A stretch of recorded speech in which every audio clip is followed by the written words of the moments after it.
Welcome to this explainer. Today, we're zeroing in on one of the most perplexing, heavily investigated, and yet totally unsolved mysteries of the entire 20th century. We are heading back to November 22, 1963, in Dallas, Texas. Now, the assassination of President John F. Kennedy is arguably the most documented tragedy in modern history, right? I mean, it was captured from multiple angles by dozens of amateur photographers and filmmakers all over Dealey Plaza. But right in the middle of all those frames, literally hiding in plain sight, is a complete enigma. So today, we're going to lay out the facts, track the photographic evidence, and explore some of the wild claims surrounding the unidentified witness known only as the Babushka Lady. To truly understand why historians and researchers are just so obsessed with this woman, you have to realize what a massive visual anomaly she is.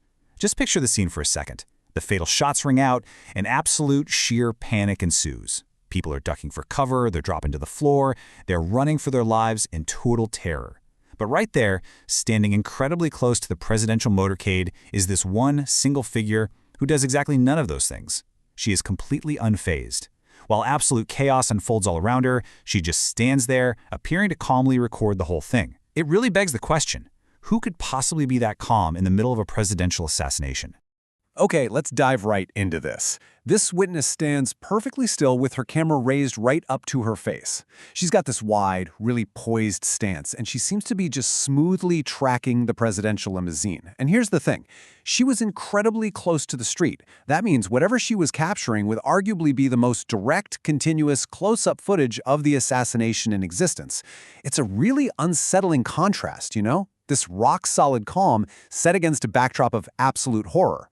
For decades, investigators have desperately searched for her and that crucial film she must have captured. But, spoiler alert, to this day, neither has been conclusively identified. Section 1. Tracking the photographic evidence. So let's literally zoom in on the hard evidence we actually have on record. How do we know for sure she was there, and what exactly are we looking for?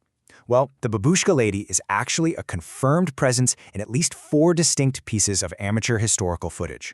In the incredibly famous Zapruder film, you can spot her right at the .37 mark, offering a frontal view, though frustratingly, her face is totally obscured by the camera she's holding.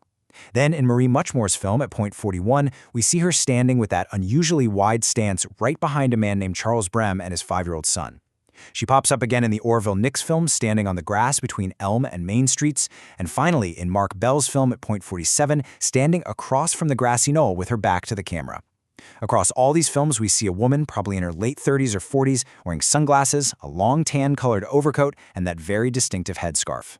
And this brilliantly illustrates her physical movements across Dealey Plaza, giving us a pretty chilling timeline.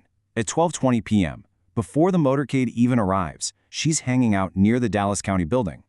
By the time the shots are actually fired at 12:30 p.m., she has crossed the street and is standing on the grass, right in the thick of the action.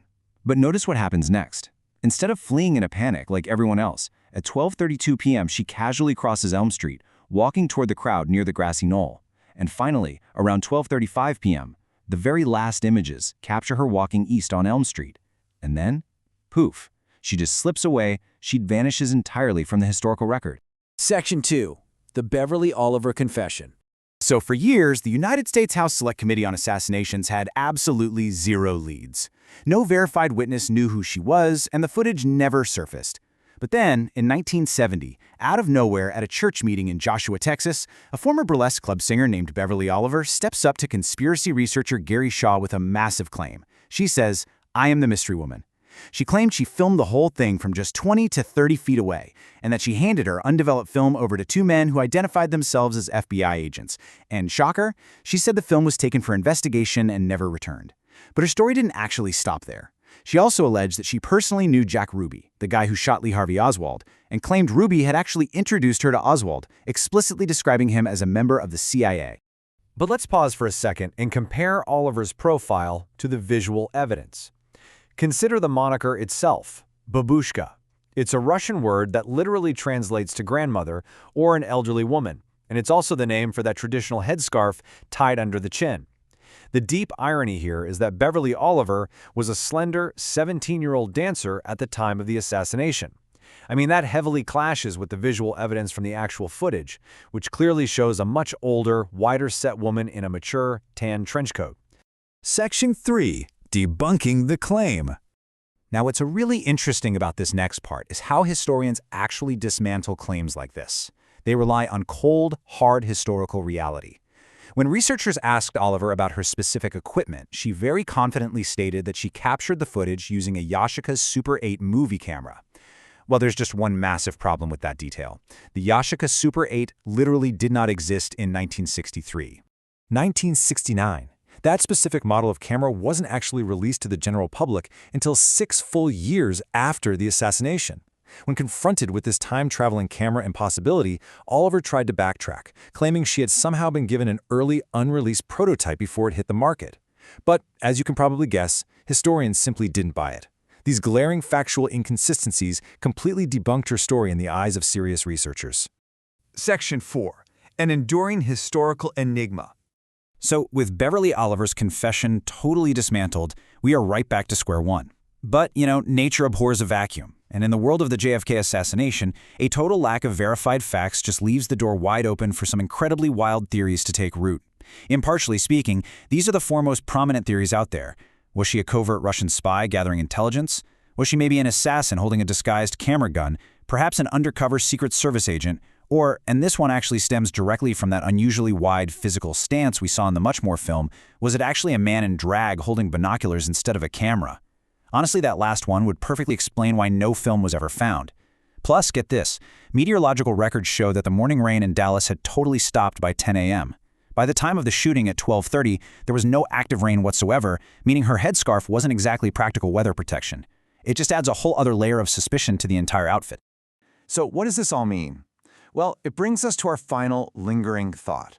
This explainer really shows us that even when you are surrounded by literally hundreds of witnesses and dozens of cameras, the absolute truth can still manage to slip right through our fingers. If she was holding a camera, she was holding what would be the single most important piece of historical footage of the 20th century. What secrets did her film hold? And how does a key witness standing literally feet away from a presidential assassination simply turn around, walk down Elm Street, and completely vanish forever? It's a pretty compelling reminder that the history we think we have all figured out is still full of ghosts. Thank you so much for joining me on this explainer today, and I hope it leaves you questioning what other incredible details might be hiding just outside the frame.